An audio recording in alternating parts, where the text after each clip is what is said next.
Hello and welcome back to the channel. So today I'm going to drop a whole bunch of SEC lore, in particular about Alabama. Now, as an Auburn fan, I have a different perspective on things. Obviously, also me being, only born 2000, I have a little bit of a different perspective of growing up where the transition from Auburn being the dominant football program to Alabama blowing us out of the water. Like the transition, like I said, I'll talk about it later on in the video. But when you try to replace the GOAT, which was Bear Bryant, it took Alabama a long time to do so.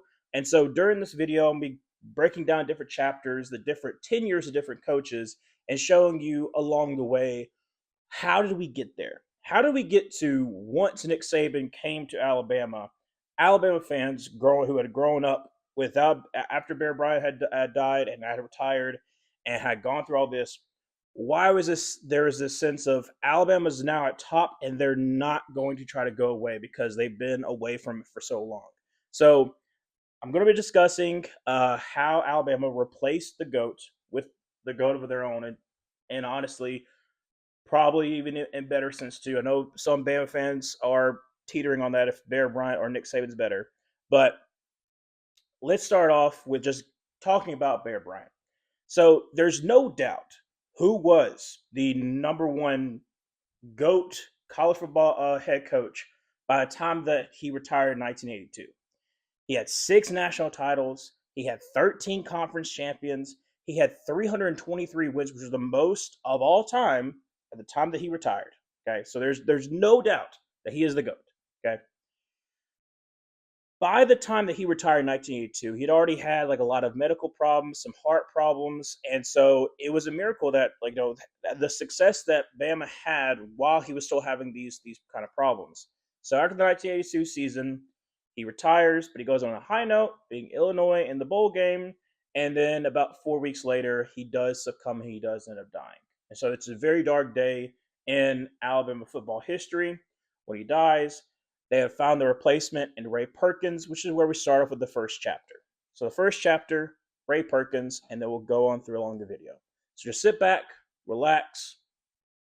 Maybe you're watching this while you're eating. I don't know. But I'm about to drop a whole bunch of SEC lore about Alabama football. Chapter 1. Pick who you're familiar with.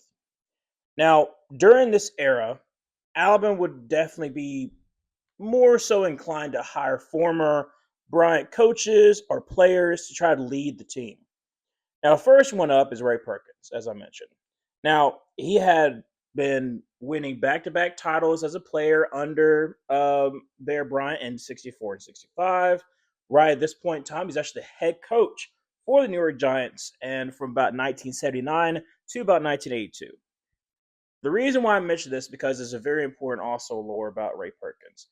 He had mentored 3 young assistants as a head coach of the Giants, and that being Bill Parcells, Bill Belichick, and Romeo Crennel.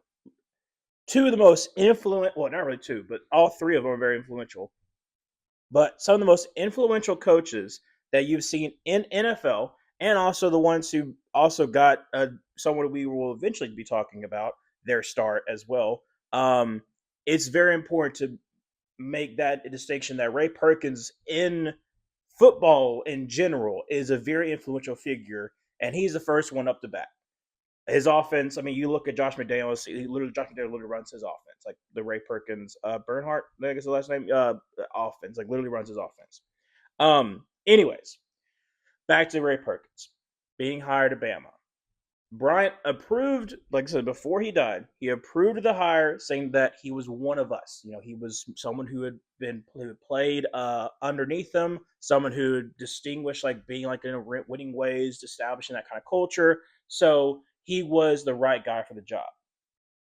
Now Ray had the daunting task of trying to get Bama back into national titles. It had been since 1979 they had won. And so we're getting into the point where it's starting to be like about 4 years down the road, and it's like, why hasn't Bama gone back to the national title? Why do we keep on falling short? So in Perkins' first year, I mean, the tide starts rolling. I mean, they start off the season, they're 4-0, they're up to the 3 ranking. However, his season kind of goes downhill. Okay. They lose to Penn State and Tennessee in back-to-back losses. It pretty much just dashes their chances of possibly going to the national title. They still have a chance to SEC, even though they did lose to Tennessee. But then the regular season, they would end off on losses to ranked Boston College and also Auburn. This is the first time that Auburn has won back-to-back Iron Bowls since the 69-70 season. It had been 10 years. I mean, it had been forever since we had won. Auburn had finally won in 1982 with Bo over the top. And now we have back-to-back wins. The pressure starting to mount up on Alabama because Alabama's not used to Auburn beating them. It's been forever. So he does finish with a 28-7 victory over number 6 SMU in the Sun Bowl. So it does give him some leniency. Some leniency. However, I do kind of want to add this little tidbit. I will talk about Auburn briefly each year, especially with the Iron Bowl, because it is an important aspect of the Alabama coaching job. Number one, obviously, got to win national titles. But number two is you have to beat Auburn. It is a very vital portion of you being a head coach at Alabama. During this time, when Auburn starts to become very, very good, you start to see Bama fans not be happy and not be used to the fact that now little brother is getting good.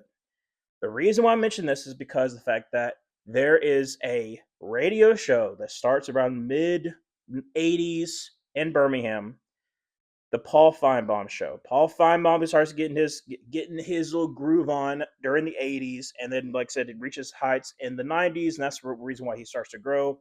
And it's mainly because of the fact that with the whole entire Iron Bowl, with Auburn versus Alabama, and it being constant where Auburn's getting good, and the pressure starts mounting up for Alabama, that his radio show starts becoming a big hit because Bama fans got to complain about something. Who they're going to complain to? Paul. So it has been a decades-long thing. If you've ever seen Paul Feinbaum show, you know they call in and they rant and rave, and it's pretty much everybody. It starts now during this time when there's a transition of Auburn and then Alabama football switching of who's the more dominant in the state. So on behalf of really all fans of football, Auburn fans, we are sorry. On behalf of all Auburn fans, we are sorry that we created this monster of Paul Feinbaum. So I'm very sorry for that. Um, but moving on. So moving to the second year, 1984. Bama has his first losing season since 1957. Okay, so it's a year before Bear Bryant takes over. It's a huge point for Ray Perkins, where it's like, holy crap, they're 5-6. Like, Bama's not used to this. How in the world are we 5-6? I mean, the whole entire season, like, you lost a whole bunch of good teams, but you also had a lot of wins go through your guys. Like, you lost to Doug Flutie at Boston College. He ends up winning the Heisman that year. It's the third consecutive loss to Tennessee, where you had a 14-point lead in the fourth quarter. And you lost to Vandy for the first time since 1969. Now, this is also important, okay? So this is 1984. Bama loses to Vanderbilt. Bama does not lose to Vanderbilt again until 2024. That one that happened last year, that was the first time that happened since 1984. So it doesn't happen often. It doesn't happen often where Alabama loses to Vanderbilt. So it's a very big deal. The reason why Ray is able to kind of save face for the season is because in the Iron Bowl, he upsets number 11 Auburn 17-15 and denies them an invite to the Sugar Bowl, which instead goes to LSU. So 1984 is not a great season. However, because of the fact they end the season against Auburn, they beat Auburn. It's a big deal because now they don't have to lose 3 in a row, and also we keep them from going to the Sugar Bowl. It's a winning season for him. But still, things are mounting up for Ray Perkins. Moving on to 1985. Perkins, he bounces back with a 9-2-1 record with a 24-3 win over a 6-6 USC in the Aloha Bowl. So obviously, like I said, better, but not up to Bama standards. And this is also the problem too, where like you start to see where Bama fans are getting a little bit tizzy. They're like, hey, we expect to be in national titles. We're glad that we win against Auburn again this year. This is the one where, obviously, often known as the kick.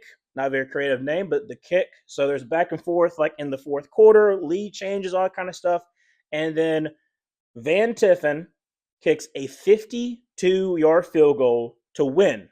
Like I said, time expired, 52-yard field goal to win 25-23. So it's a huge game. It's known as the kick. Bama fans are still upset that, hey, we're not. Why are we not in the national title contender? We had to go to the Aloha Bowl. This is stupid. Why can't we go to like a big bowl? And so pressure is mounting up for Ray Perkins. Then we go to 1986. So like I said, this is his fourth year. All his players, everyone's focusing on Ray Perkins. Can he actually deliver? Bama's rising all the way to number two. Okay, they have a 7-0 record. Things are looking great. They have the title hopes alive. They have everything is in front of them. However, in front of their home crowd on three separate occasions, they lose to Penn State, who ends up being the eventual national champion. They lose to number 18 LSU, and then they lose to number 14 Auburn. Okay, he was able to salvage the season with the 28-6 win over Washington in the Sun Bowl. So they did finish 10-3. However, you had everything in front of you. You were 7-0, and you lost three times in front of the home crowd. Obviously, Alabama fans were upset. Boosters were upset. So the pressure is starting to like really come down to Ray Perkins. And Ray Perkins has an out. Tampa Bay Buccaneers offered him a job. He takes the Tampa Bay Buccaneers job, and now Bama is looking for a new guy. So this is the end of chapter one. You had Ray Perkins. He's trying to make things work. He's trying to, carry over from Bear Bryant. That last year, that was a one chance you definitely had. You were 7-0. You had everything in front of you, and then you collapse in glorious fashion, might add, in front of the whole entire Alabama fan base. And so he takes it out, and so now Bama's like, okay, what do we do now? Well, we went with the guy who we know that Bear Bryant was under. Let's go with something else. So let's move on to chapter two. Chapter two. Pressure begins to reach a boiling point. In 1987, Bill Curry left Georgia Tech to become the next head coach of Bama. His first year brought a 7-5 record, obviously not great, and losses to Memphis State and number 7 Auburn. Auburn would end up winning the SEC, and the pressure we put on Curry at the very beginning of his tenure. Like I said, you're 7-5. You lost to Memphis State. Memphis State, not just Memphis State. Like I said, it's kind of crazy in that way. And this back-to-back losses once again against Auburn, the pressure is mounting. Auburn winning the SEC is also a huge deal as well, because it's like we haven't won the SEC in quite some time, and now we're starting to kind of start to feel like, is Auburn passing us by? We can't let that happen. So you got to improve, and improve he does. In 1988, Bill Curry improved to 9-3, but this season is a turning point in Bama fans' patience reaching its end. As I mentioned before, 9-3 should be a great season. Should be obviously a steady improvement from 7-5, and it's in the second year of Bill Curry. However, the three losses are very, very important to understand why Bama fans are still losing their patience. Okay.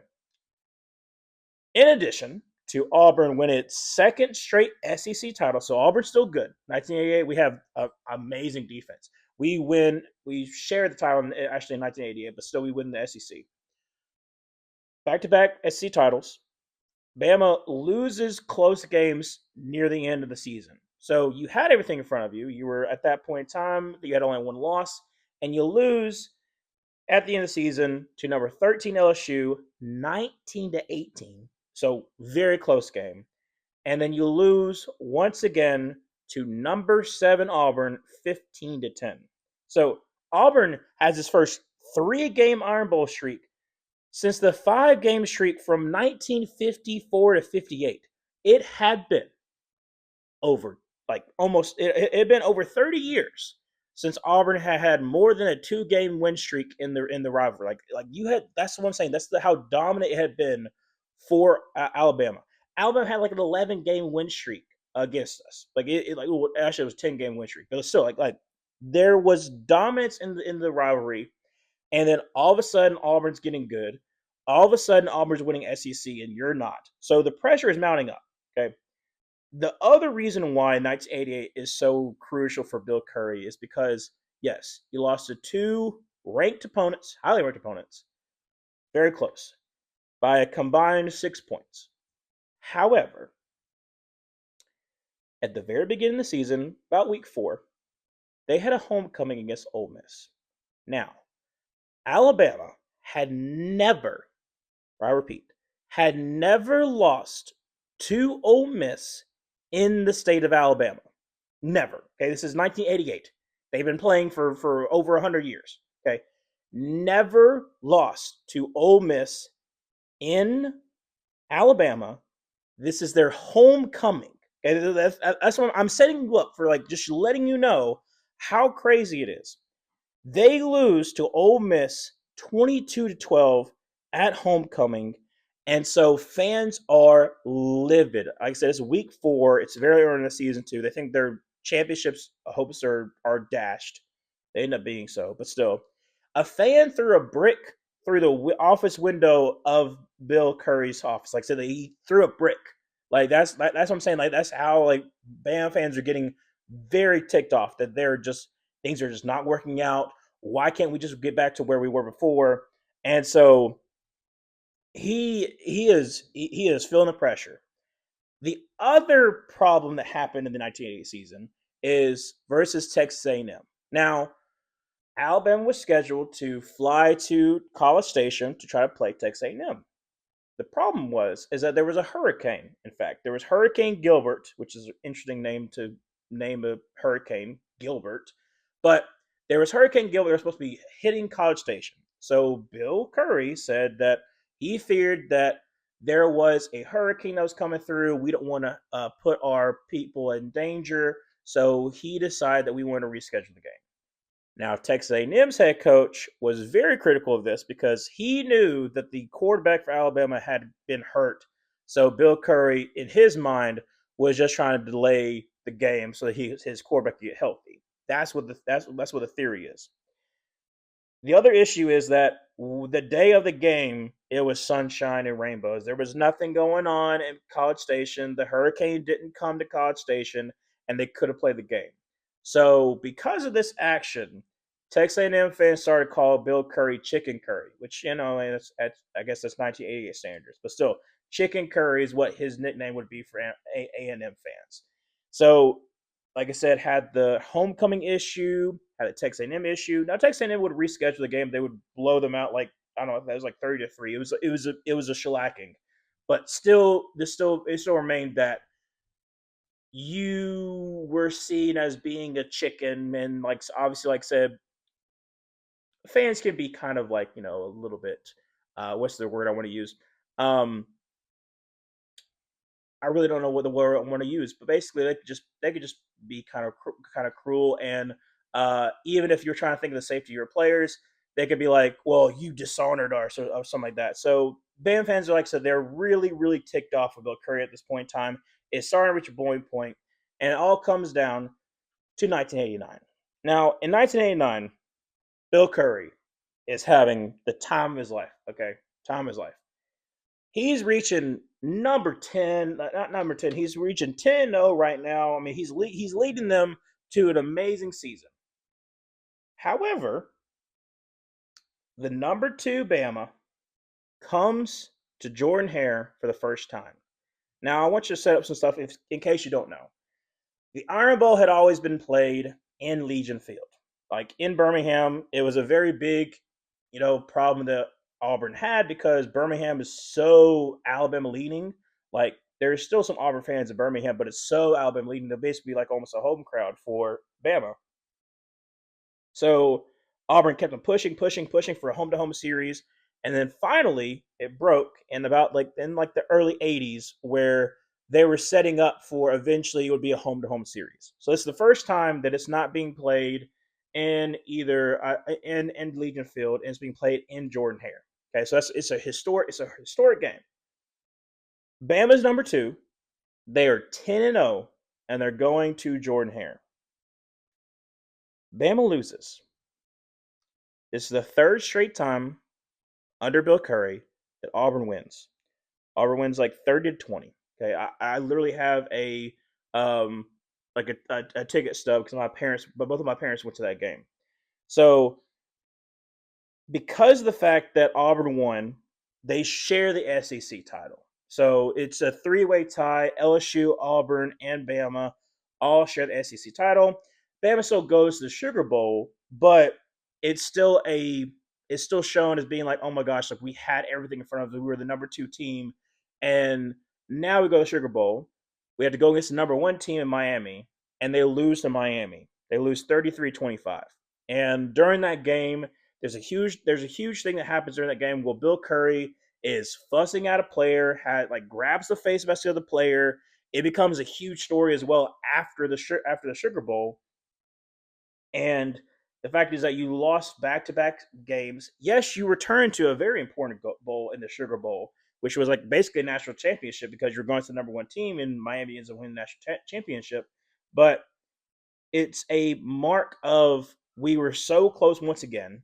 We can't make it. We can't win when we need to, and we lost to Auburn for technically the fourth straight time. Bill Curry has not beaten Auburn. Okay, he's gone 26-10 over his tenure at Alabama.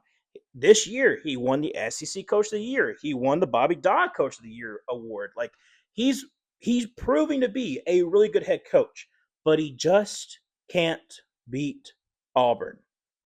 As I said, this is a crucial part of being Alabama's head coach is you have to beat Auburn.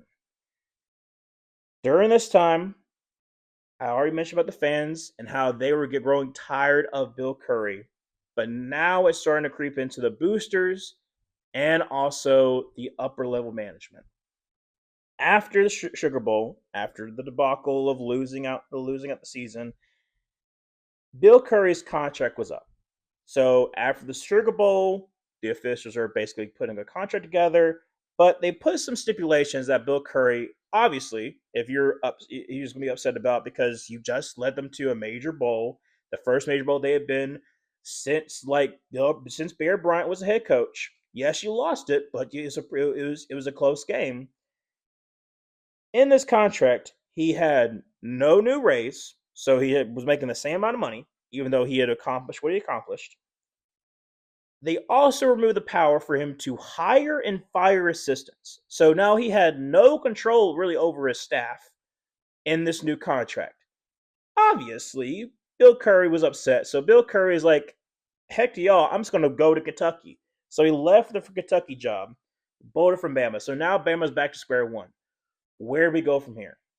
As I said, you start to see some meddling during this time from boosters, from officials, because we, speaking of Bama, can't get back to our winning ways.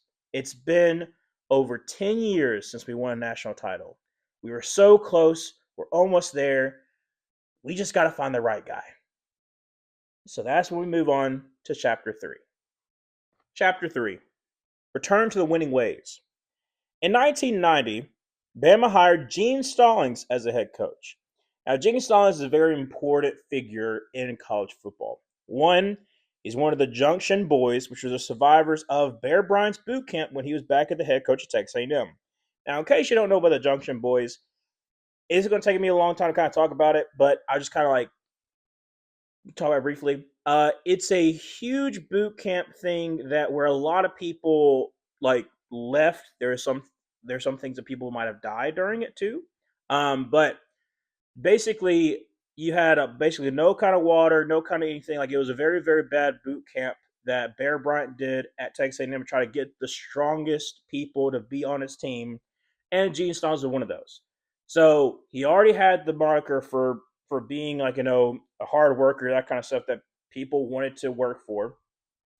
He had also coached with Bryant at Bama during the 60s. So that kind of built back, some faith with Alabama. And also he brings back Mal Moore to be the OC, who he is like, a very important figure later on down the line. he also was an important figure back then. So you're bringing in a lot of good faith back into Bama of bringing in an Alabama guy who coached Alabama. You're bringing in Mal Moore, who the fans love and adore. Like I said, like that's what I'm saying. You're bringing back um, pride into the Alabama football program. So this hire is loved. This hire is loved. Obviously, like I said, after the Bill Curry situation. Now, in the first year, they go 7-5. 7-5 with a 34-7 loss to Louisville in the Fiesta Bowl. So not a great start. However, he had two wins in particular that saved the season. At the point in time that they had been playing Tennessee, they had been, like I said, they had back and forth. They were kind of losing at that point, like in the last couple years to Tennessee. Against number 3 undefeated Tennessee, they win 9-6, and then against number 20 Auburn, they dominate that game 16-7. It's actually a lot worse than what the score shows. It was a dominant performance for Alabama. So yes, you only went 7-5, but you had two distinct wins against your two rivals. So it definitely did create a lot of good faith. It was the first win against Auburn in 5 years. So I'm saying like it's been a while. Also, a little tidbit about the 1990 season for both Auburn and Alabama. This is the first season, I think the only season, where both Alabama and Auburn lost to Southern Miss. Do you know who the quarterback was for Southern Miss in 1990? That would be one Brett Favre. So, yes, a little tidbit there. I think it's kind of interesting about some little SEC lore as well. Brett Favre beating Auburn and Bama in the same exact year. But yeah, so 1990, first season, has two great wins. Overall, not a great record, but things are looking up. So moving on to 1991, and Bama bursts onto the scene. I'm talking about they're back in the spotlight. Okay, they go 11-1, 11-1, and they cap it off with a 30-25 win against Colorado in the Blockbuster Bowl. Kind of shows you how old this is. That Blockbuster's not alive. Interesting little tidbit about Blockbuster Bowl. Guess what bowl it ends up becoming after going through a lot of different sponsors, a lot of bankrupt sponsors. Talking about you, Russell Athletic. It eventually becomes the Pop Tarts Bowl. So just to give you a little tidbit, that the Blockbuster Bowl eventually becomes the Pop Tarts Bowl. Little interesting little thing there. However, the reason why Bama does not make it to the national championship game or compete for national championship game is a devastating loss to Florida. 35-0. Okay, they lost 35-0, cost them SEC title, and there was already a move to this championship game format, but it became so important to, we'll talk about a little bit later, that the SEC commissioner, first of its time, has created a conference championship game. There had always been shared titles, all that kind of stuff. But now there's actually a championship game, another game that you can add to your resume to prove that, hey, I'm the best. So it's important to note, Florida wins. They beat them 35-0. This loss is the last loss in a very long time, and I'm about to get into it a little bit later, but this devastating loss is very important in Gene Stalins's tenure because you see the turnaround that starts to happen in Alabama. So, in 1992, they said they're coming off of an 11-1 season. They beat Colorado in the Blockbuster Bowl. You're hoping to go a little bit better. You're hoping that things get really good. Well, guess what? They go 13-0. They win the national title for the first time since 1979. It's been 13 years. It's been 13 long years for Alabama, and they finally won the national title in dominating fashion because your defense is so ridiculously good. In the regular season, they allowed like 9.2 points per game.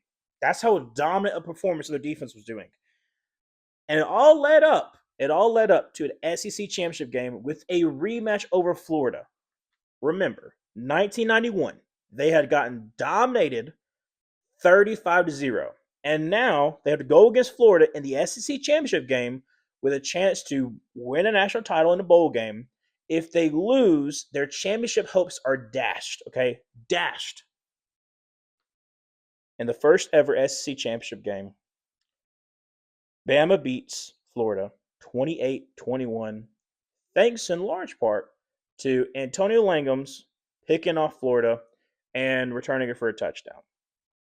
Huge play of the game. Antonio Langham was a during this time. He's a sophomore.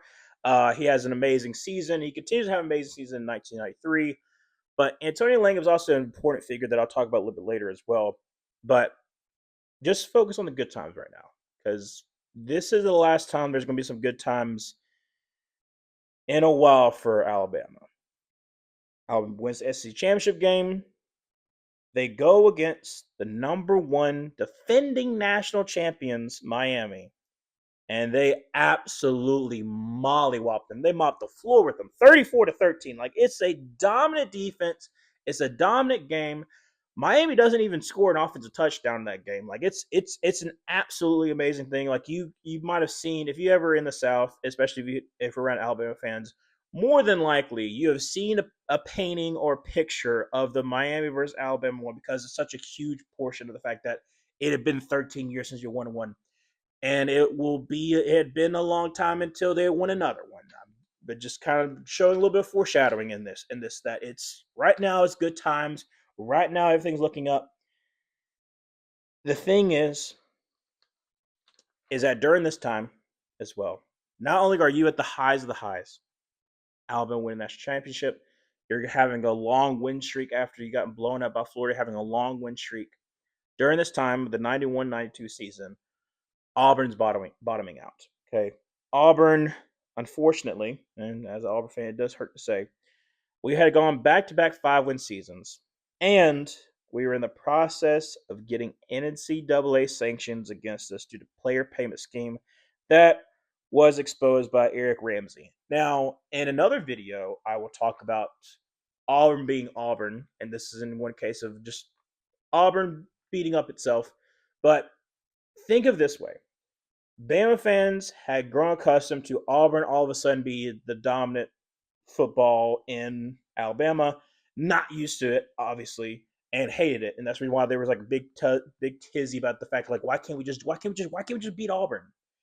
You beat Auburn back-to-back seasons. Auburn looks absolutely terrible. You hit the pinnacle of college football, winning national title. So everything is so good for you right now. Things are great. You're getting back to winning ways.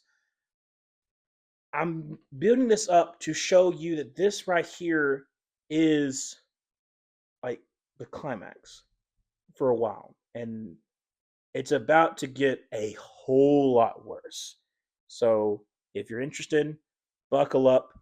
I'm about to tell you all about the other scandals that are about to break in Alabama football that starts to put Alabama in a very tough spot.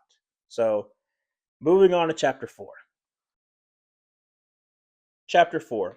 A scandal breaks Bama. In 1993, Bama went 9-3-1, but did go to the SEC championship game.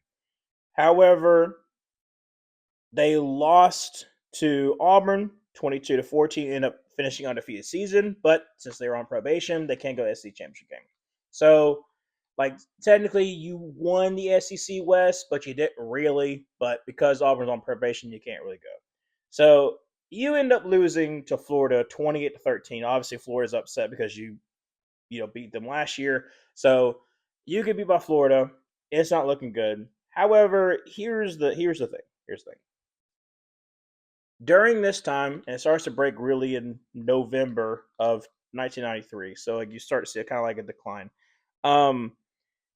A scandal with Antonio Langham starts to kind of boil, and it starts to boil over, and it's not the FBI investigation is not really going to finish up until 1995, but it starts right now, and you start to see a lot of the problems start to accumulate for Alabama, and it's not a pretty sight. So, like I said, it's starting to break. More and more stuff is coming out, and it ain't looking good. But you do end up, beating the North Carolina Tar Heels in the Gator Bowl, 24-10. Yay, you won the bowl game. This will be the last bowl game you win in quite some time. So, like I said, it's about to get really, really, really, really bad. In 1994, Bama had an 11-0 regular season before losing to Florida in the SEC championship game, 24-21. 23. But they end up winning the Citrus Bowl to Ohio State. Sorry, this is the last one you had in a while. My bad. You do end up winning the Citrus Bowl to Ohio State 24-17. They handed Auburn its only loss of that season, 21-14.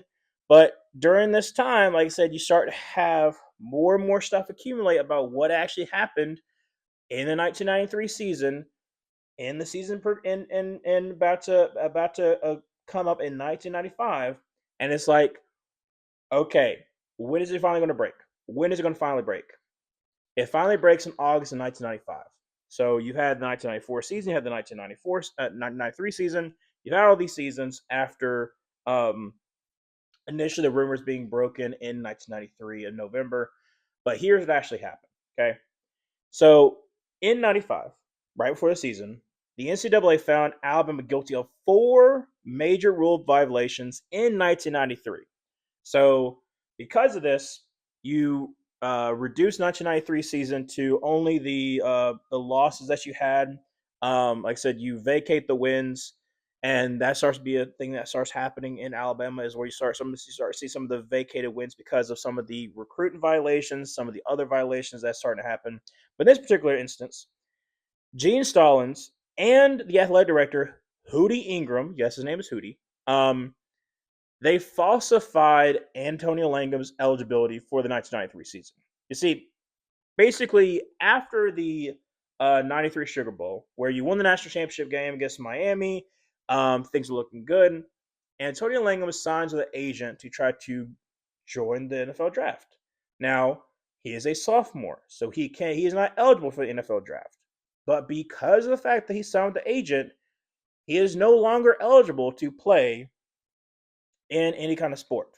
Like so, that's how the NCAA works. It's the same exact thing technically for what happened with Bo Jackson when he went to the Tampa Bay Buccaneers before he was able to play his senior baseball. Like that whole entire thing is a reason why he was not able to play baseball because of the fact that he basically had gone to the facility. There's also that happened that he didn't know about because obviously, like I said, he didn't know, but Tampa Bay knew, and they tried to force him to not play baseball. It's another situation, but it's a situation of where like NCAA takes it very seriously, and so you're not allowed to play. Gene Stallings and Hootie Ingram knew about the situation. They knew about the fact that he had signed with the agent. They knew all this kind of stuff. Did not matter. They tried to make sure that Antonio Langham could play in the 1993 season. And because of this, because he didn't report to the SEC, because he didn't report to NCAA, Gene Stallings got in trouble. Hootie also, like, I keep saying Hootie. Hootie Ingram kept on like trying to save face, but at the end of the day, he realized what he had done was wrong, and he had resigned. So it was a huge scandal breaking out in Alabama during this time. Auburn still like getting off of probation. Alabama to get on to probation. Okay, so because of this, Bama had to be on a 3-year probation, and 30 scholarships were being removed from 1995 to 98. Like I said, that's a huge deal. 30 scholarships is a lot. Like I said, just let less recruiting class, especially if someone gets hurt. Like you're gonna have a lot less talent to be able to replace that. So it's huge. They had to forfeit their wins of 1993, so they had to go basically from 9-3-1 to 1-12. They gave him the bowl win. They gave him the bowl win. But like I said, you still you basically had to go. Basically, your record now was 1-12. Bama in 1995, they went 8-3. However, you can't go to a bowl game. So like basically, your season finale ends in Auburn beating you 31-27. And in that game is a whole other issue too, where Alabama's up in arms because they think they should have won that game, and honestly, they probably should have. See, Bama hadn't won in Auburn yet. So, like I said, this is 1995. They're in Auburn. They're trying to win. They're trying to win this game. Freddie Kitchens.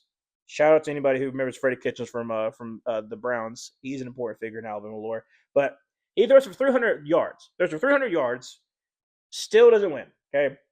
Officials rule a late go-ahead touchdown to Curtis Brown out of bounds, and so that's what basically leads to them losing that game. And it's a devastating blow. It's like, hey, this is crappy. How in the world can we succeed when now we're losing 30 scholarships? Now we're in during this time Shout out again to Paul Feinbaum. He starts writing these books about 300 or so ways that I hate Alabama and you hate them too, or same thing for Auburn. So he did this for Alabama, and so a lot of the jokes that he wrote in this, and I actually did this one time on stream. You can actually find the booklet on probably on Amazon. But it's just a whole bunch of jokes about either about Alabama or about the whole Alabama situation, and it's a really big seller, and so he starts making more books. So to kind of show you the process of like not only does during the heyday of Auburn beating Alabama grows Paul Feinbaum's, you know, uh, his influence, but also during this time of probation for Auburn, probation for Alabama. He talks about it. He also is a very big reporter on the Antonio Langham situation. It becomes very big for Paul Feinbaum and during this time. So, like I said, it's basically Auburn and Alabama are to blame for Paul Feinbaum, and I've already mentioned it before, but I want to mention it again. We are very sorry. I do not like that man, and as a fan of college football, I'm very sorry to all other college football fans that have to deal with Paul Feinbaum. Very sorry about that. So, moving on, you're going through a scandal, not looking good. In 1996, Gene Stallings basically said this is going to be his last year. So he's also up there. He's also getting up there in age, and he's going to end his tenure with Alabama. Well, they end on a little bit of a high note. They do go 10-3. Okay, Bama does lose. Like I said, they do lose. They're able to go to a bowl this season where they lose to Florida in the SC championship game 45-30. So this is back to back losing to Florida in the SC championship game. Uh, Florida ends up winning the national title that year, so that is something to kind of talk about. Is that Florida does, is a really good team that year. And however, like I said, they do end on a good note where they beat Michigan in the Outback Bowl 17-14. So it's not really a major bowl, but it's still like a decent bowl, Outback Bowl. Um, During this transition, Mike DeBose, the defense coordinator, he had been the defensive line coach, transitioned to defense coordinator, and so in the offseason, he becomes the next head coach. It's very important to talk about Mike DeBose. Um, Following that 1993 season and everything that happened with Hootie Ingram, the assistant athletic director becomes the athletic director.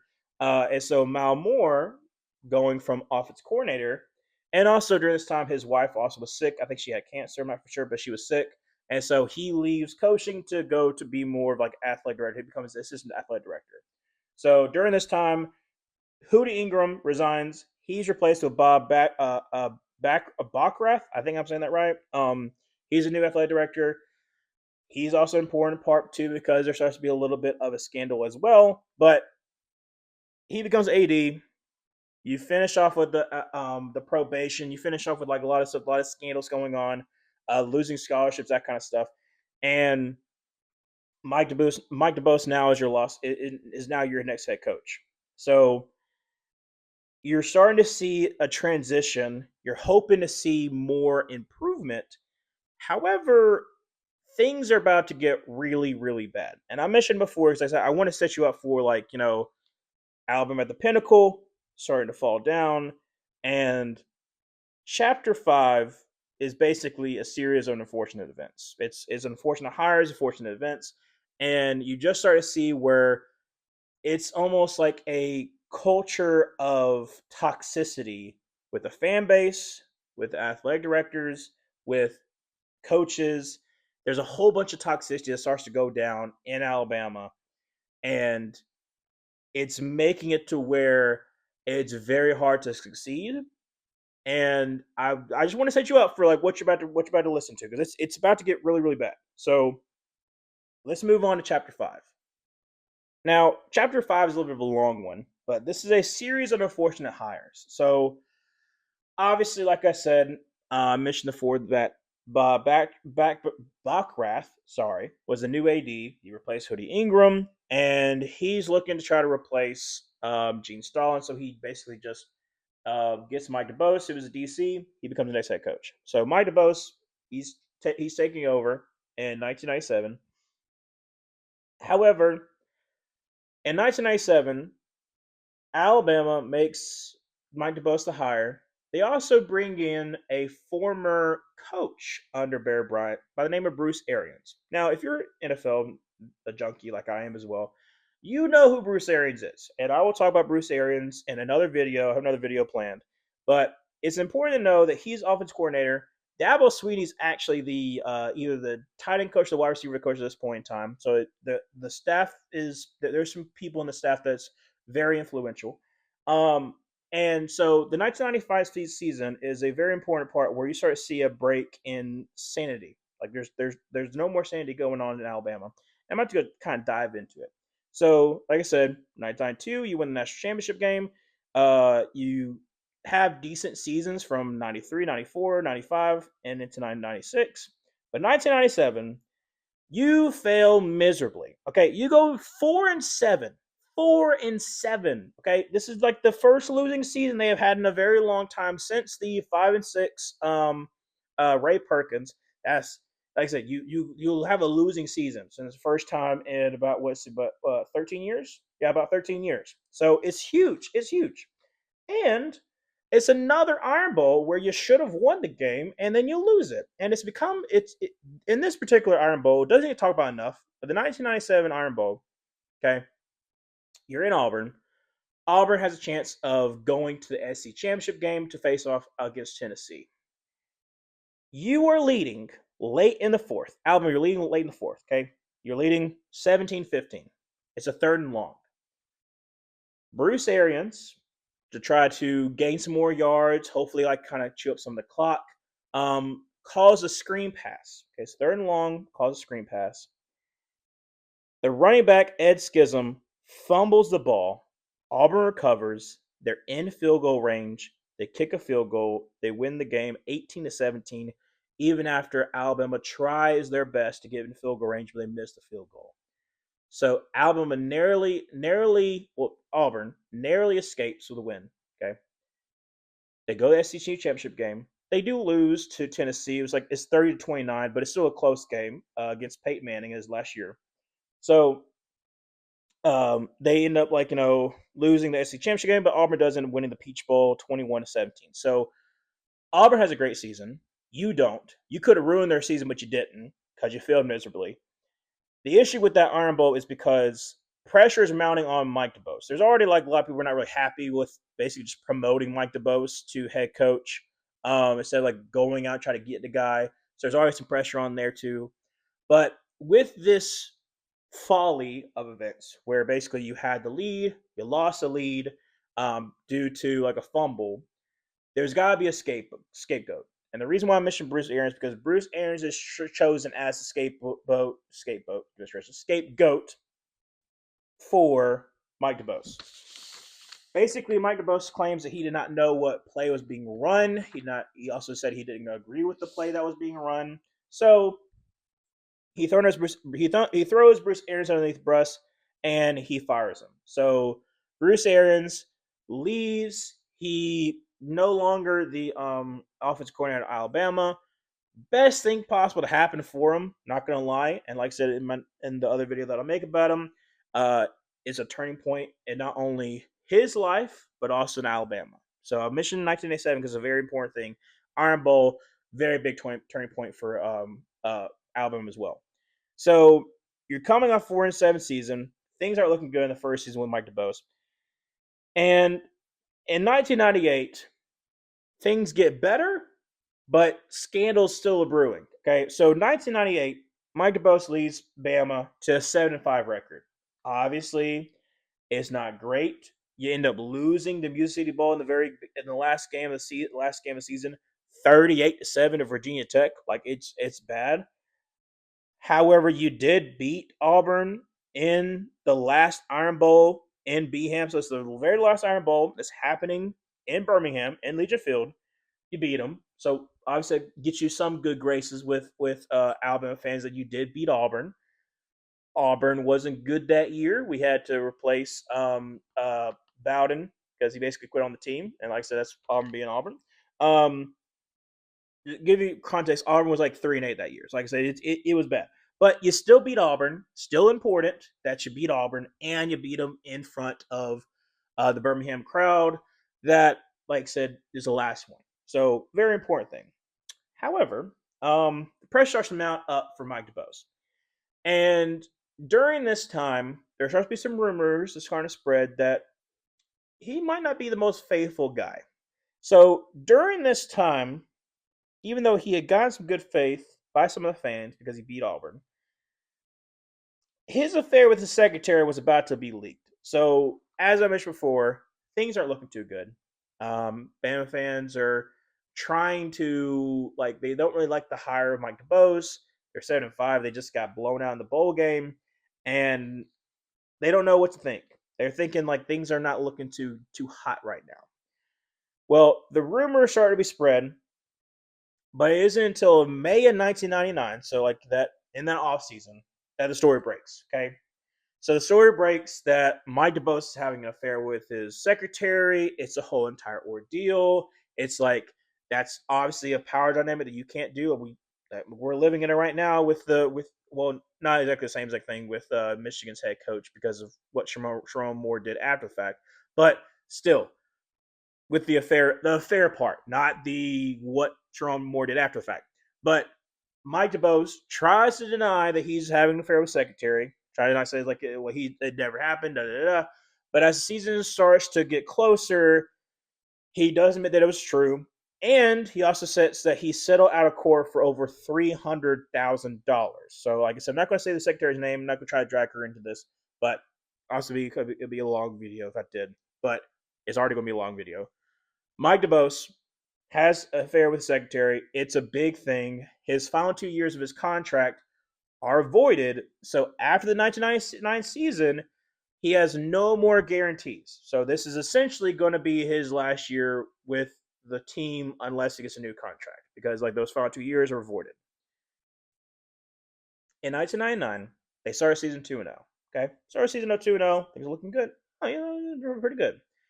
And then in week 3, for some odd reason, the lower tiered Louisiana team just caused Bama so many problems. But in week 3, they lose at home to Louisiana Tech, 29-28. Obviously, fans are very, very upset with DeBose this time. They want him fired. They're like, "How in the world can we let this happen? Like, we have fallen so far to grace that we lost to Louisiana Tech at home." And so everyone wants him fired. So he doesn't end up getting fired, but the AD Bob Backdraft gets fired instead. Like I said, he's the one who's getting fired because he's not willing to fire DeBose. The thought process is like after the season, DeBose is going to be fired. After really not even after the season, but after the bye, he's going to get fired.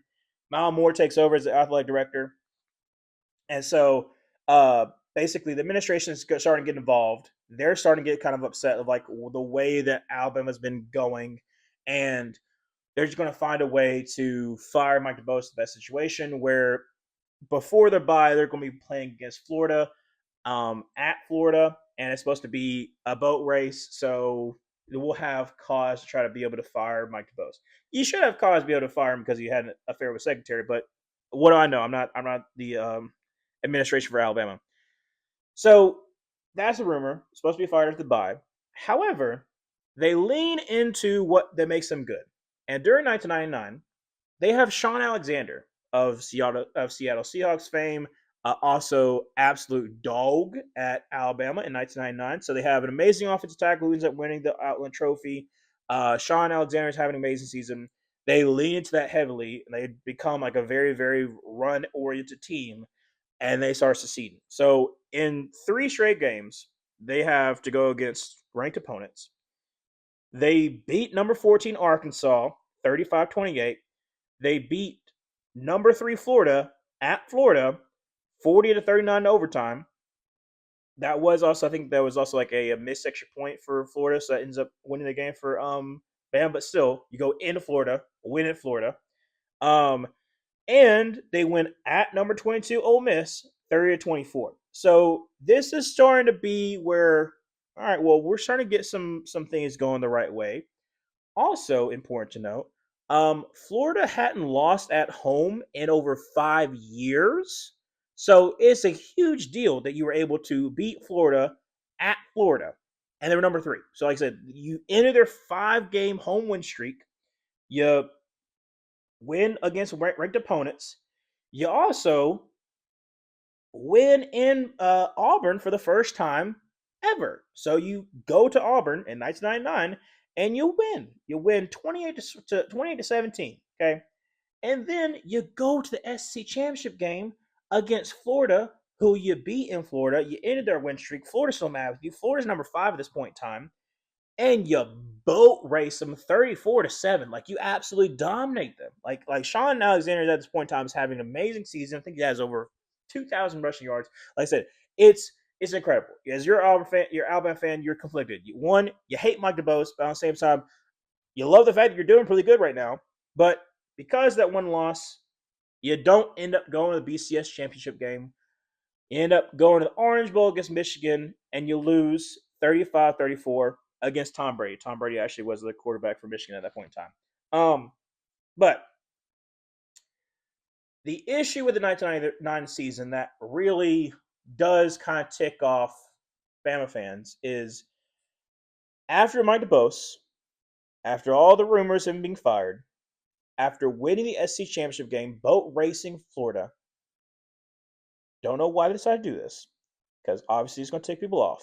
But the 2 years on his contract got restored. The 2 years were void because of the affair that he had, but because he succeeded, Allen was like, "Oh, we'll just restore those 2 years on the contract." So obviously, Bama fans are ticked off. They love the fact that they're doing good, but they hate the fact that what's transpiring is seeming kind of shady because you punished him for doing wrong, for showing he had way more power than he should against the secretary, and then you basically like, oh well, you win for us, so guess what? We're just going to reinstate your contract. You're all fine. So uh, obviously, this is not looking good. Like I said, Mal Moore takes over. I'm trying to remember who exactly restored. If it was administration or if it was Mal Moore who actually did it. Not quite sure. That one's kind of like up in the air, like who actually did it. This transitionary period, but still. So Mal Moore is an athletic director. He's very popular in Alabama circles because of like what he means to Alabama. Um, so I mentioned that because he's about to make some pretty bad decisions that is going to really impact who he starts looking after to try to replace the next head coach. So in 2000 like I said, Alabama's coming off an amazing season. They're ranked number 3. Things are looking good. However, they finished season 3-8. 3-8. You were like, what you had gone to SC championship game. You lost the Orange Bowl. Everything was looking good. Too bad you're going 3-8 that this season. It's awful. You started off the season 1-2. Okay, 1-2. You lost 21-0 to Southern Miss. Okay, in week 3. That's you lose 21-0. Week 3, you're 1-2. Your whole entire season pretty much done for at the very beginning. Things ain't looking good. DeBose basically walks into Mal Moore's office. He's like, "Hey, I'm offering a resignation." Mal Moore denies it. He's like, "No." He's like, "You're finishing off the season. After the season, you'll be gone. But no, this like you're not just leaving. You're not just leaving right now." He eventually announces in November this is DeBose's last year officially, but DeBose is trying to quit on the season right now, right in there, and Malmore's like, "No, dude, like you got to finish this out. Like you got to finish this whole entire out. Well, we made a wrong decision to bring you back, but you're finishing out the season. Don't just quit on the team." So Mike DeBose also has that kind of hovering over him. The season also ends in Tuscaloosa in the Iron Bowl, losing 9-0 to Auburn. So you get dominated in the Iron Bowl. You look terrible in the Iron Bowl, and Auburn beats Alabama in Tuscaloosa for the first time. So, like I said, it was a thing where like basically the home team was winning in the series. Uh, Bama wins in Auburn for the first time, and then Auburn wins in Bama for the first time. So, like I said, it's awful. Um, now you fire Mike DeBose. You're looking for a replacement. So Mal Moore's looking for a replacement. He's like, all right, well, let's see here. We got Butch Davis over here in Miami, so we could try to get him. Nah, let's see. Let's stay in Miami. Okay, we'll get him. I got Frank Beamer. He's the defense coordinator at Virginia Tech. Virginia Tech's having a ridiculously run of like really good defenses. We should go after him. I mean, they just went back to back BCS bowls. They lost in 1999 to Florida State in the basically a national championship game. We should go after him. No, we're not going for Frank Beamer. Tommy Bowden. I mean, like it's basically it's Terry Bowden could be like Tommy Bowden could be one for us. He's at Clemson. Clemson has an amazing season this year. He made Tulane be really good as well. He knows the area. It would also be like a sting to Auburn because Tommy Bowden was the offensive coordinator for Auburn for so many years. But instead, he hires TCU coach Dennis Francione. Now, Dennis Francione is coming off an amazing season where running back LaDainian Tomlinson has an outstanding year. I mean, leading the team. They could have gone to BCS Bowl, however, they lost to I think it was San Jose State, either San Jose or San Diego State. In the middle of the season, they have to be co-WAC Western Athletic Conference champions, and so they don't go to BCS Bowl. But still have an amazing like 10-1 season. He leaves. Gary Patterson takes over. Gary Patterson has a long tenure as Tennessee head coach, Tennessee TCU head coach, and Dennis Francione comes to Alabama. So, like I said, the scandal though doesn't really stop here. So you move on from Mike DeBose. You're trying to go into a different direction. You get Dennis Francione. However, the problem is that it wasn't until 2002 where it starts to become like prevalent of understanding what actually happened. But during this 1999 esque, like 2000, like it's around that time of Mike DeBose trying to save his job, trying to save face, trying to get away from the scandal.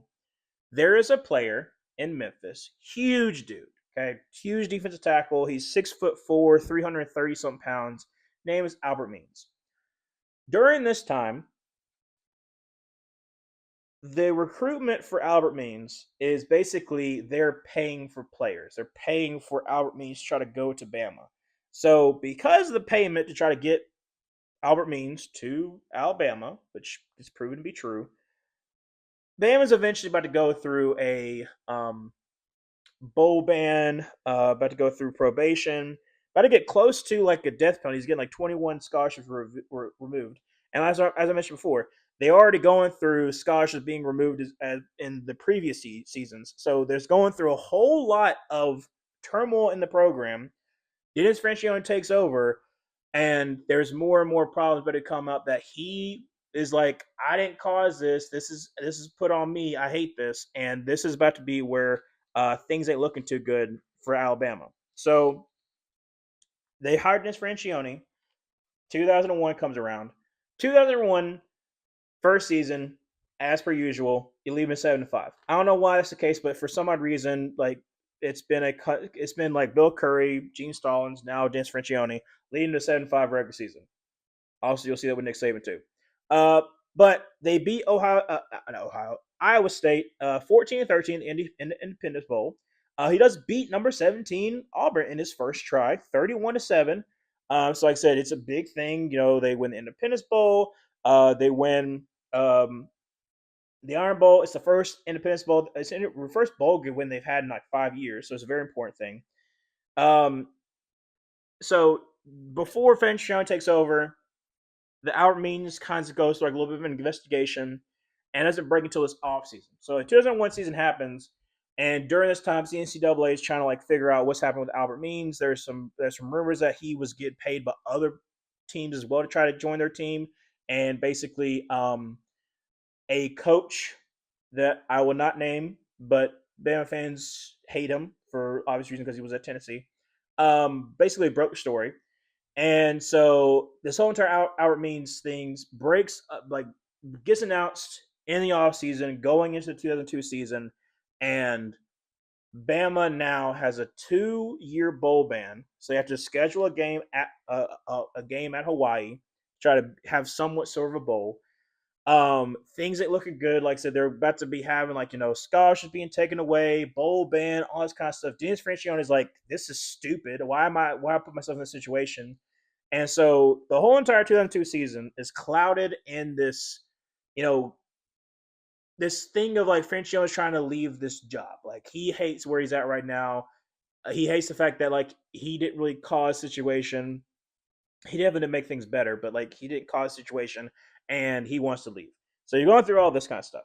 So they couldn't go to the SC championship game due to the bowl ban.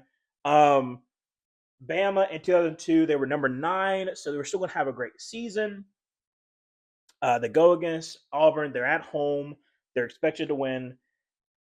Auburn is very good that year, and then Auburn wins 17-7.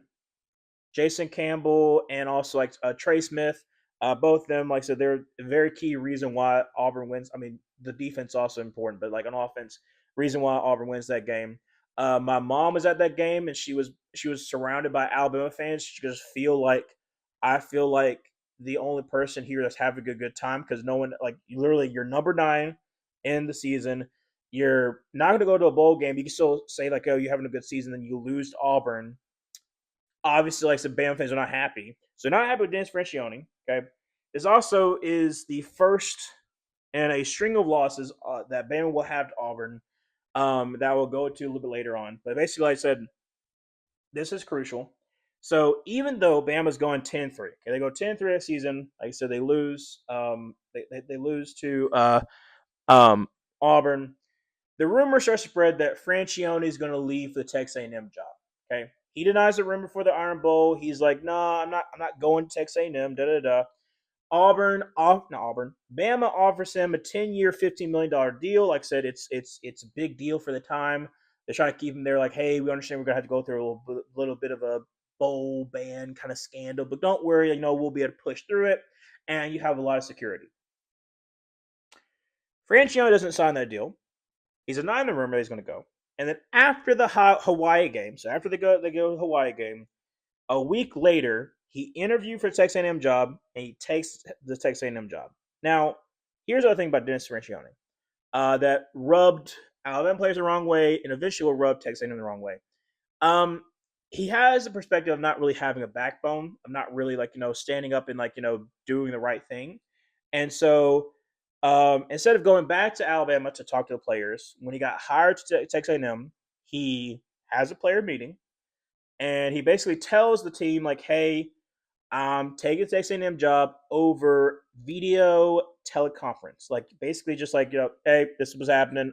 Sucks to be you, I guess. I'm going a different direction. I'm just gonna go and go to Texas A&M. Sorry for you that you came to here, but I'm not gonna be here, and you're gonna have the bowl ban. I'm not, so I'm gone. Like I said, it's not looking good for Texas A&M. Like, not it's not looking good for Texas A&M eventually, but it's not looking good for Alabama. Your coach just left you for another job because of what the previous coach did. You're surrounded by a whole bunch of controversy. And again, I'm stating this because it's about to get a whole lot worse. Like even all this happening right now, it's about to get even worse for Alabama. Moving on to chapter 6. Now, chapter 6 is a little bit shorter one, but it's basically the year from hell. Like this is uh, a lot of turnover and a lot of change and a lot of scandal being broken. So already is Bama going through a bowl ban. Things aren't looking good. Moore's like, okay, well, crap. Now that Franchione's not here, I got to look for somebody else. So he's interviewing several candidates. He's like the first round of guys looking at like Jim Leavitt, who is the South Florida coach. Looking at Mike Riley, who is right now the Saints assistant coach. Um, Second round is like Les Miles, who's at Oklahoma State, who eventually takes the LSU job.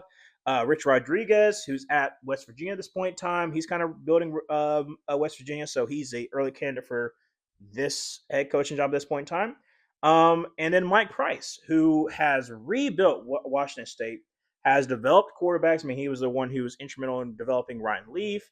They're going to back, like BCS bowls. Like I said, he's creating a whole lot of stuff for Washington State.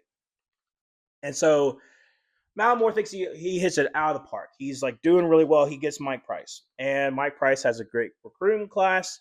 They go into spring practice. Things are looking good. However, things go downhill very, very fast. So You hire Mike Price in December, like 17th.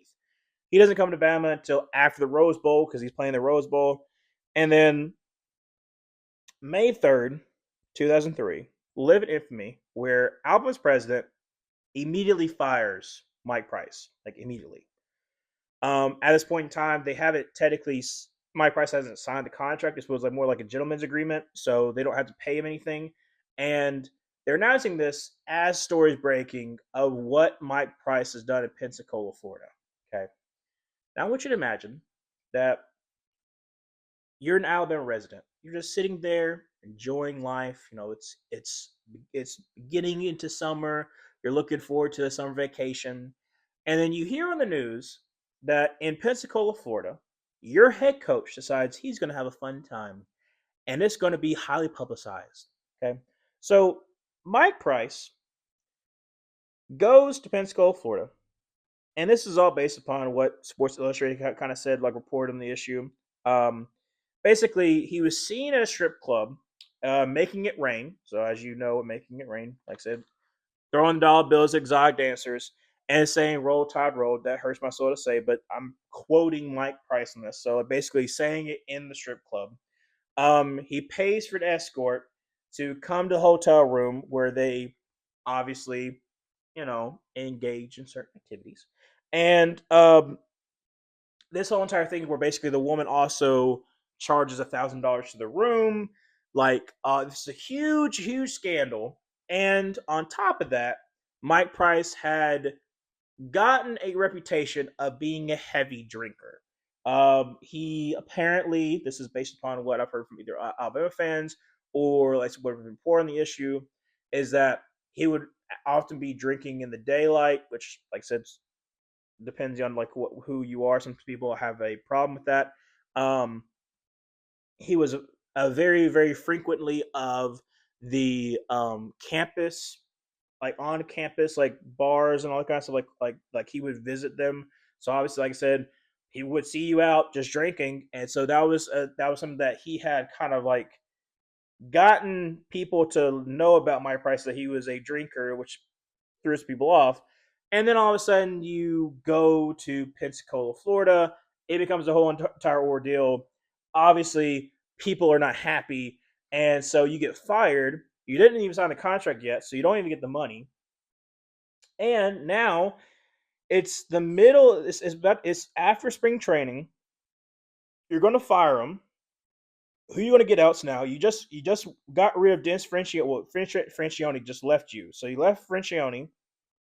Now you don't have Mike Price. Didn't even really coach a game for you yet. So now I got to replace him. So then now Malmore is looking like crap. What am I going to do now? And so it's a crappy situation. He has to try to figure out who's going to take over.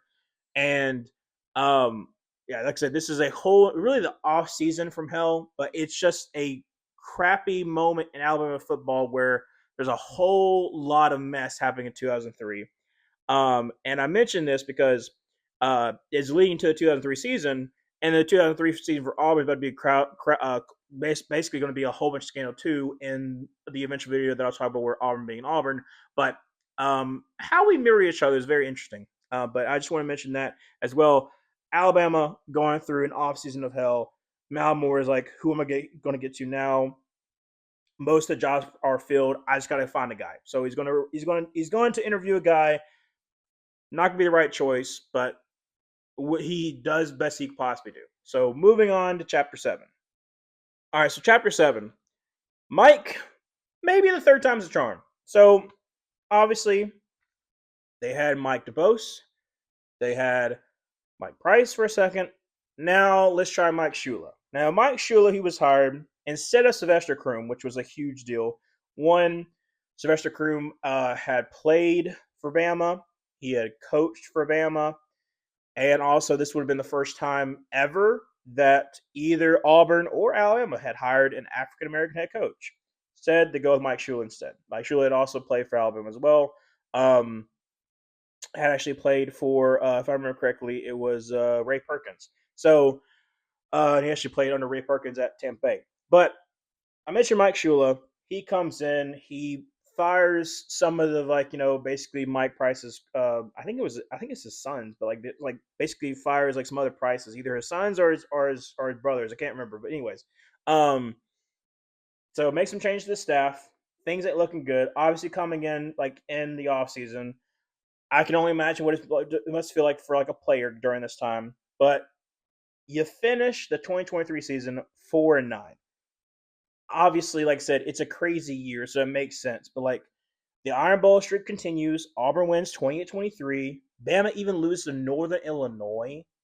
Like you lose to Northern Illinois, 1916. So in a couple of in a couple of years, you've lost to Louisiana Tech and you lost to Northern Illinois. It ain't looking good for Alabama right now. Now there is some positivity to this portion. In 2003, this is the last time that Alabama has a losing record. So obviously, we'll talk about when we get to Nick Saban, but like this is the last time that Alabama truly has hit rock bottom. So there is starts to be like a little bit of a rise for Alabama right at this point in time. 2004, you improve slightly. You go 6-6. Now you do lose in Music City Bowl to Minnesota 20-16, but it's understandable that things aren't going well right now because your quarterback gets done with like at week 3, like you're pretty much done for the season. Like Brody Croyle in the Western Carolina game, you were 3-0 starting off season, and then he gets injured in week 3, done for the season. So now you got to start Spencer Pennington, who was awful. He had like 1,000 passing yards, 4 touchdowns, 8 interceptions. Like I said, he downright awful, downright despicable. So like I said, there's no way you could possibly succeed. I mean, really, this whole entire season, you had like at the near the end of the season, you had like a third string quarterback, your second string running back, down like third string wide receiver. Like you had a lot of injuries this year, so it was understandable. Still 6-6, not what you want to have for Alabama, but it turns around 2005, and 2005 is a big what if, and I'll talk about it in a second. But Mike Shula, in his third year, he has his players, he has everybody he wants to have. They start to be returned to relevance thank to the captains Brody Croyle, who had an amazing season, and then D'Amico Ryans. So D'Amico Ryans this time, like I said, he's gone through the ringer of like what's going on in Alabama. He's leading this Alabama team into trying to lead them back to relevance. So they start season 9-0. Okay, they start season 9-0. It's looking really good. They rank number 4. They have a good shot of winning the SEC. They have a good shot of making it to the national title game. But they end their season against number 5 LSU and also number 11 Auburn. So difficult test, but you can still make the SEC championship game. However, they lost to number 5 LSU 16-13 overtime. So I very much just killed their chances of making it to the SEC championship game where they had a shot at making the national title. And then they followed it up with a loss at Auburn, number 11 Auburn, where Auburn won 28-18. Now, an important thing about this game, Auburn won mainly because of the fact that Brody Croyle got sacked 11 times. Let me repeat that one time. 11 times. This game gets a bumper sticker. That's how big this game is, and especially in Auburn lore, but also Alabama lore.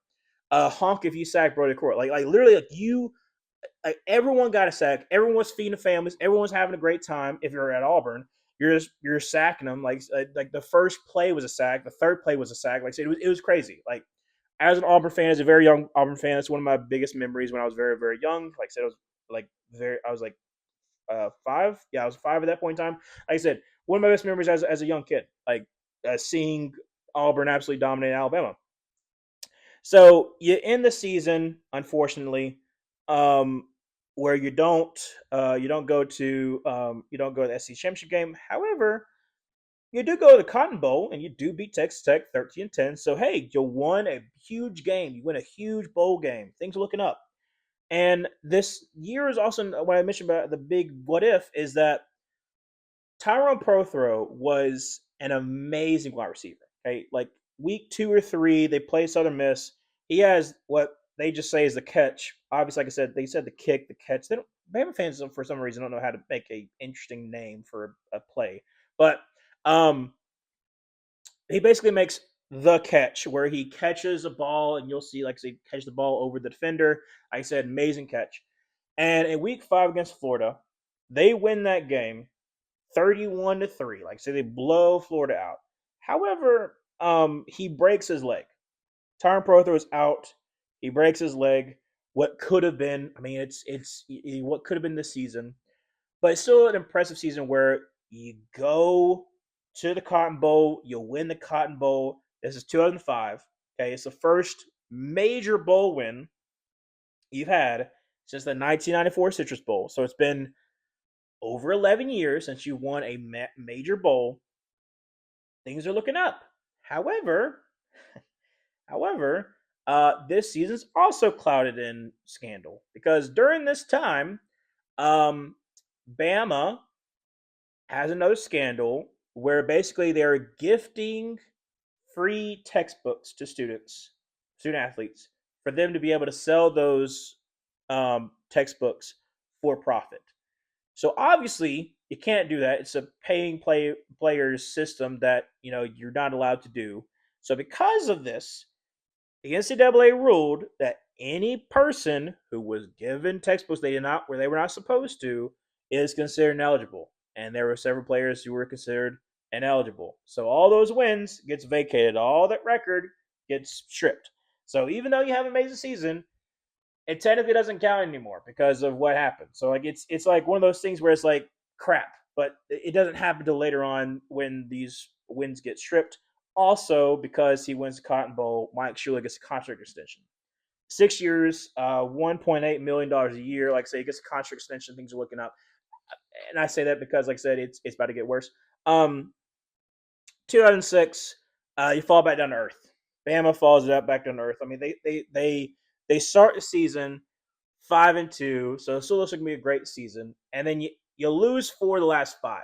Okay, also you lose to Auburn for the 5th straight time, so you like say it ain't looking good. And Tuscaloosa, 22-15. At this point in time, like I said, the scandal also broke. It's a whole bunch of mess happening for Bama as well. And it's just like we just got to rid ourselves of this again. This is crap. Why do we keep it? Why does this keep on happening? Mal Moore's thinking like, why does this keep on happening? I try to hire a guy, it ain't working out for us.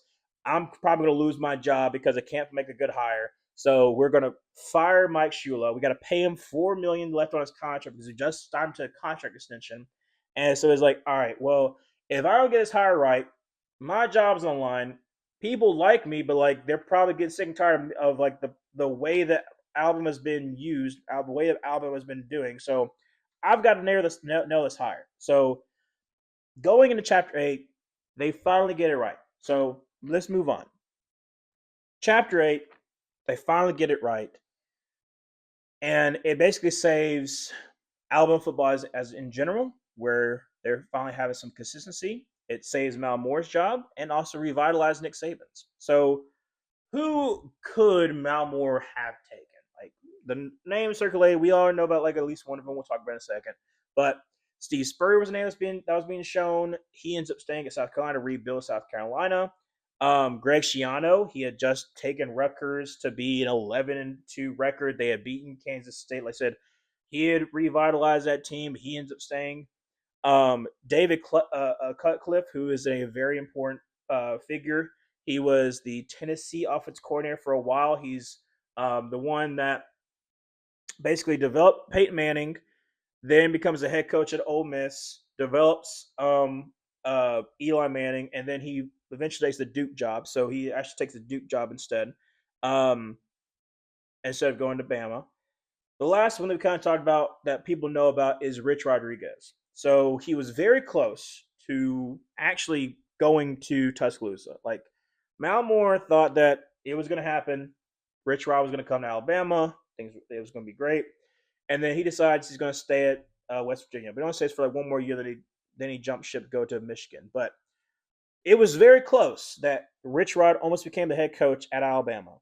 So Nick Saban wasn't even the first choice. And instead, you get Nick Saban. He comes from the Dolphins. He had rebuilt LSU 6 years ago. He had rebuilt Michigan State, like a couple years before that. So He was known for rebuilding programs. He was under the tree, technically, of Bill Belichick, of Bill Parcells, of that Ray Perkins. So, like, he basically had been cultivated in that kind of culture. And he was known for winning. He had won a national title at LSU. And that's what Alabama wanted desperately. So they made the right hire. Saban lays the ground for one of the greatest dynasties we will ever see. Like there's no doubt about it. In my mind, he's the GOAT. In other people's minds, it still will be Bear because of his legacy. But I think that like based upon what kind of thing that Nick Saban had to go up against compared to Bear, not putting anything down on Bear, but like I think that it was harder for Nick Saban. Um, you might not agree, like I said, but I think Nick Saban gives some credit as being the GOAT of college football. The reason why I just made this video, dropping off SEC lore about how Bama went from one GOAT to another, is to show you that sometimes it takes time. Sometimes it takes going through some, what's the best way to put this? Some of the worst moments in your life, one of the worst, years of college football to get to this point in time, learning from your mistakes, looking for more of like the moral character than the wins, looking for, maybe weeding out some of the problems within your own athletic department to make sure that you can fix the situation. I mean, it took a long time to replace Bear. I mean, like we're talking about from 1982, you win in 1992 national title, but then you go forever until you win another one with Nick Saban in 2009. Like I mainly put this out there not only for other people to learn, but also for Bama fans who might be watching this video to know, give DeBoer a chance. Good Lord. The amount of Bama fans that I see that want to get rid of him after the second year, where, like, yeah, has he won a national title yet? No. Has he made it to a national title? Yes, he made the national title with Washington. Just give him a chance. Let him have like his players. And stop like yes, there are things you can complain about. I'm not saying you can't complain about DeBoer, but like the amount of Bama fans that are already clamoring for him just to take the Michigan job so they can be rid of him. Who are you replacing DeBoer with right now? Like, I think that you have a good one right now. Is there a chance you win national title with him? Sure, maybe. Who knows? Like it's possible. Like I said, I think there's a lot of question up in the air about can he win the title? Maybe, but you've seen him be able to beat teams that you thought you had no chance of beating. He does. Does he lose to some games you probably shouldn't? Sure, but I think that this should be an interesting transition period for Alabama. We've seen it already happen after Bear and the time it took to try to get back to national title. Who knows how long it will be for Alabama? It's been since 2020 since you won one, so it's been a while. But be patient. Enjoy the fact that you are still good because once you're bad at heart, it's hard to get back out of that. So enjoy still being good. It's hard to replace the GOAT, but maybe eventually you will. Maybe eventually history will repeat itself and you will replace the GOAT. But thanks so much for watching this video. Obviously, it's a very, very long video. It took a long time for me to do a lot of the research. But I love dropping these SEC lore videos. The second this is my first one. I stream college football games and NFL games, and I started at kind of dropping some SEC lore. Talked about Bob Petrino and his whole entire thing. I talked about um, the Iron Bowl situation of like all the different like interesting Iron Bowls that has happened. And so I kind of decided like, well, I should make a video about it. So I'm going to do an SEC lore video. So if you enjoy the video, obviously like, subscribe, share the video. If you have any ideas about other SEC lore that you would want to learn about, or you want to hear my perspective on, or you think that's fascinating to you that you think that other people would want to know, comment below. Like I said, I always enjoy hearing from your perspectives. Maybe it's something you didn't agree with the video. I don't mind y'all commenting in the bottom of the video too. Like I said, I try to do my research, try to make sure I get everything correct. But like I said, I'm probably going to do some other SC lore videos in the future, so keep out your eye for that. And yeah, like I said, this is a long video. It's going to take me a little bit to edit down. I hope it get out before Christmas, so it'll be a little Christmas gift for y'all. And yeah, I'll see you in the next one. So thank you so much for watching. and I'll see you in the next video. Bye.